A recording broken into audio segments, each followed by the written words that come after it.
Hey, are you wondering if you can still turn your relationship around? Now, I know that this is such an important area of your life to be in question. And you probably are feeling frustrated, overwhelmed, and anxious. So in this video, I want to teach you the 5 signs of an unhealthy relationship. That way you know what to look out for in your own relationship. And this way you know exactly what to do to improve it. Hi there, I am Sayuri. I am a marriage and relationship coach at You and Me Time, and I help women keep their relationship super strong throughout life's busy seasons. That way they actually get to enjoy the life that they're building with their partner. So if this is something that you're interested on, hit the like button and subscribe. That way we can go on this journey together. Okay, so the first sign of an unhealthy relationship is not having enough conflict. Listen, you need conflict in order for you to grow with your partner. Conflict is a good thing. Whenever I hear couples that say, oh, my husband and I, we never fight, or my wife and I, we haven't had a fight in like months and years, that's concerning. That just tells me that one of you guys don't feel safe to express what you want. That means that you are sacrificing your desires, your emotions, your feelings, your wants, your goals for the sake of just wanting to keep the peace, and that's not real peace. There is a way to manage conflict, and don't get me wrong, like you need to have the skills to be able to actually get the benefits of the conflict, so that way you don't let it ruin your relationship. But just know that if you are in a relationship where you and your partner are not having conflict, that is a big red flag. You need it. Okay, ready for this? So the second sign of an unhealthy relationship is not learning relationship as a skill. And I know what you're thinking. You're probably like, really, Sayuri? Now I have another set of skill set that I have to learn. But I want you to think about the relationships that you have, the relationship with your partner. Think about everything that you are expected to do. You need to collaborate, right? When it comes to housework as parents, right? You need to know how to make decisions as one team. You need to know how to communicate effectively, how to manage conflict, how to connect meaningfully even when you have no time. I mean, this is a lot. There's a lot of expectations that are required when it comes to having a healthy relationship. And what you need to do is you need to figure out, like, next time you have a conflict, instead of just getting super frustrated with your partner and going into this negative cycle of just thinking all these things, I want you to ask yourself, what is the skill set that I need to learn in order for us to actually grow from this conflict? Okay, so the third sign of an unhealthy relationship is that you're not a scientist of your partner. And listen, when I say you, I also mean your partner not being a scientist of you. So you guys should both be a scientist of each other. And one of the things that I do with my husband, and I totally recommend you to do it, to try it, is to create a working document. It can be on Notion or Google Doc or whatever note-taking app that you use, and basically make it a habit to go in once a week and write things about your partner, like what are their top interests, and what brought them joy this week, and what areas of their life are you noticing progress. Like, the more information you have about your partner, the better you will be able to communicate with them, the more you will know how to approach a conversation, the more you will be able to connect with them. And sometimes we think that communication is just exchanging words and just, talking with our partner.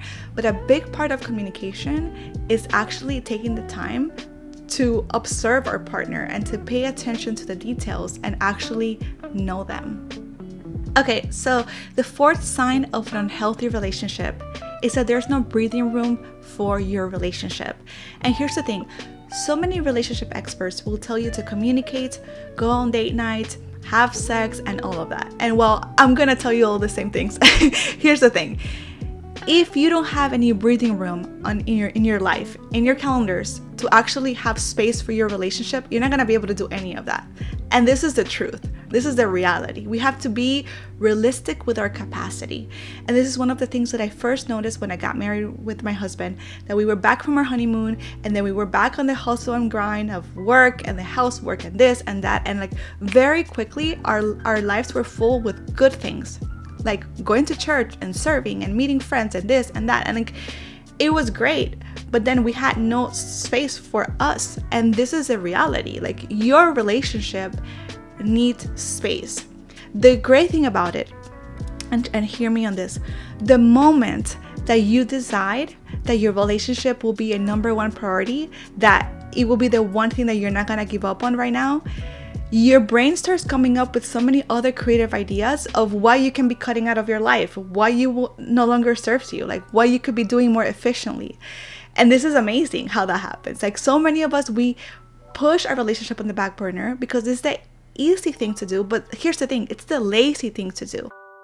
Okay, so now we're down to the 5th sign of an unhealthy relationship, and that is that there are no systems in place to help you thrive. Listen, I know that when it comes to our relationships, we don't often think of systems, but systems are gonna be your best friend. Here's what I mean. So early on in my marriage, my husband and I barely had any time and energy to actually be having all these deep conversations and stimulating conversations, and that I wanted. And he would come from home and from work, and he would be so tired from being on the phone all day doing sales calls, and I would want to talk to him. And I remember getting frustrated because I would be like, okay, are you gonna ask me questions, like ask me how my day was? And like, I really wanted him to like engage with me and like ask me questions that will help me to like connect more intellectually with him, but he was too tired for that. And then I was like, okay, I have to come up with a system for this. And that led me to create the You and Me Time Connection cards, which are a deck of cards, and each card has one question. So whenever I wanted to connect with him, I would just hand him the cards, and I would be like, here, just ask me a few questions. And like, that really, that was a great system that helped us to connect even when we had like little time and energy. So I want you to think about the areas of your relationship that are causing frustration, friction, tension in your lives, and figure out how can you put some systems in place so that way you can actually be able to navigate this area more smoothly. Sometimes we just put so much pressure on ourselves, and we have to be realistic with our capacity, be realistic with the season of life that you're in, and see how you can create systems for yourself to be able to experience what you want instead of just like putting the responsibility on your partner.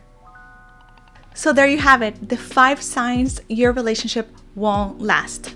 So let's recap real quick. Sign number 1, you and your partner never have conflict. Sign number 2, you are not learning relationship as a skill. Sign number 3, you're not a scientist of your partner. Sign number 4, there's no breathing room for the relationship. And sign number 5, there are no systems to help you thrive. These are the 5 things that if you focus on it, if you are aware of it and put a plan in place, you will be setting yourself up for success and helping your relationship thrive. Hey, so now I want to hear from you. Which of these signs are you going to be paying close attention to in your relationship? Comment below and let me know. Now, are you looking for more ways to improve your relationship? Check the link below for more resources.